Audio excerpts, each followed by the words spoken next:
Hey, what's up, Market Moose? My friend the Moose on the loose. Welcome to Retirement Friday, sponsored by Retirement Loop. All right, guys. Today we are going to talk about, can you do the famous XEQT and chill at retirement? So this is a common expression among investors about investing in an all-in-one ETF called XEQT made by BlackRock. It's a 100% focus on equity, well diversified across all markets. So Canadian, US, international, emerging markets. So the idea here is to just buy this single ETF, ride it along and chill. Like, that's as simple as it gets, right? You don't need financial knowledge. You don't need an advisor. You save on fees. You don't need to do anything, not even a review of anything. You just buy and chill. So now, can you do this at retirement? That is completely different than accumulation phase for a lot of people. And upfront, you're going to tell me, Mike, I'm retired. I don't want to have that stress to go through the market cycles and be 100% invested in equities. So XEQT seems quite dangerous for a retiree. So, all right, fair enough. Totally get that. So today, this is what we're going to look at. But first, you must understand what XEQT is. This is a common mistake I see from many investors. They look at the story, like the prospectus, the narrative that is being proposed by the ETF. They often look at the yield. And if the yield is high, the higher the yield, the better the ETF is, right? And then they look on some influencers, and then they're just like, yeah, well, this and that guy, they invest in that kind of thing. So that must be good.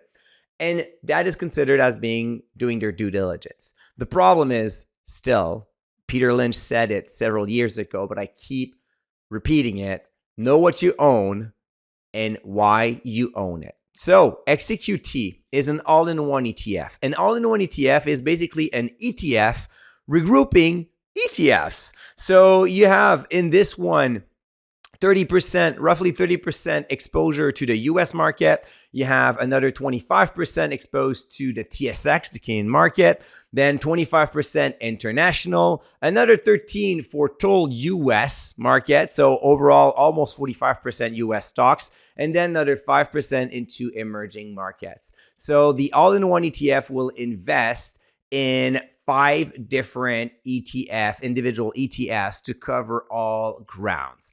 It's being rebalanced automatically. It's professionally managed, so you don't have to worry about anything. Some people may say then, okay, Mike, that sounds great, but I cannot put $1 million, like my entire nest egg, into one ticker. That doesn't make any sense. Like one line in my financial statements. I'm like, yeah, fair enough, but XEQT covers on average between 8,000 to 9,000 stocks. So do you really need something else after you have invested into 9,000 different companies? Not too sure, right? So you're going to have basic materials, consumer cyclicals, financial services, real estate, communication services, energy, industrial sector, technology. You have all of them. So it's well diversified across all sectors, well diversified across geography. So when you think about a solution for a retiree, that could make a lot of sense.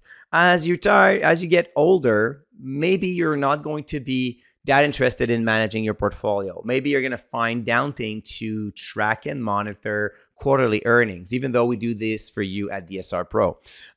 Or unfortunately, you're going to feel that you're missing on some cognitive abilities that are declining a little bit as you get older and older, and maybe having someone managing professionally your investment could be a good idea. And the all-in-one ETF does all that. So that's going to make sense. So far, XEQT and chill at retirement, not so bad of an idea.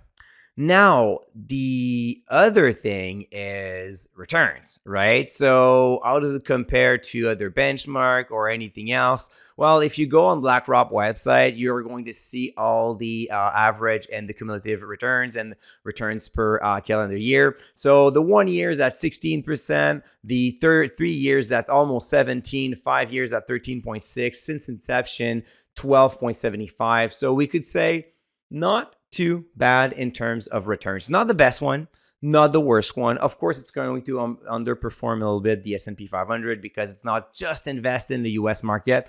But again, that would be just looking back at the past 5 years and say, yeah, that was the best place to invest your money. But where's going to be the next best place for the next 5 years? We don't know. And it's better to be well diversified for that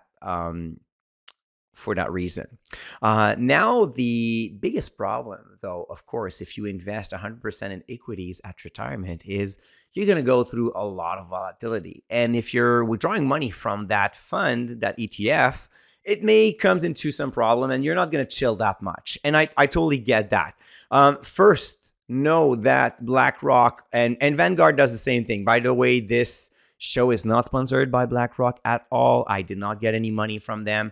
I just want to highlight the power of all-in-one ETFs. You can select the one that you prefer from the manufacturer that you prefer. They're all built in about the same way, so you don't have to worry about that. What is great about those all-in-one ETFs is that you can lower your exposure to the stock market by selecting another slightly different all-in-one ETF with the same strategies, but the different asset allocation. So you just enter bonds into the equation. So you have like 20% bonds, 30% bonds, 50% bonds, and then the rest will be invested similarly to XEQT. So that's a good way to do it.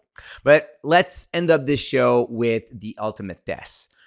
What happens if the market goes down 10%? And that's going to happen. I mean, it happened in 2022. It happened in 2020. It happened in 2018 already. You're going to get bet that in the next 5 years, we're going to get a down year, like 10, 15%. That would not be surprising. So at the time of recording, XEQT generated a yield slightly under 3%. So definitely not enough probably to retire on. I mean, if you invest $1 million in that and you generate like $25,000, $28,000, that's not much, right? Definitely not enough to retire on when you be thinking, well, what about I need $5,000, $50,000, right? So what you can do to compensate for that and still have most of your portfolio invested in full potential growth is to have a cash reserve. So the cash reserve will be the gap between what your portfolio generates and what you need to withdraw. So in this example, imagine that the XEQT generates like 2.5%. So you're at $25,000 on $1 million. You need 50. So your gap is the last $25,000 missing.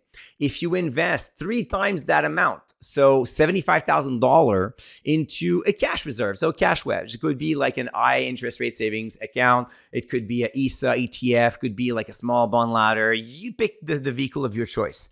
That is your reserve. So when the market is down, you still receive your dividend of like $25,000, and the other half to make it to 50, you withdraw it from your cash reserve. When the market is up, well, you sell some ETFs units instead of touching your cash reserve, and voila, your portfolio is well diversified, mostly invested towards growth, and you still have a protection in a down market, so you don't have to worry about anything.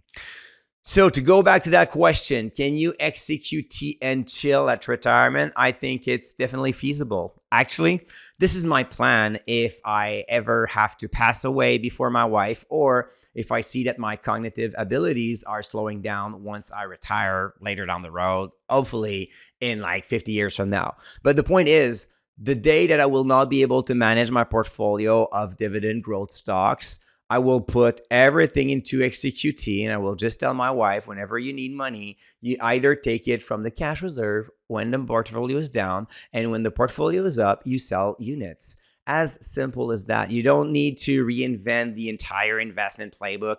You don't need to be a PhD in financial.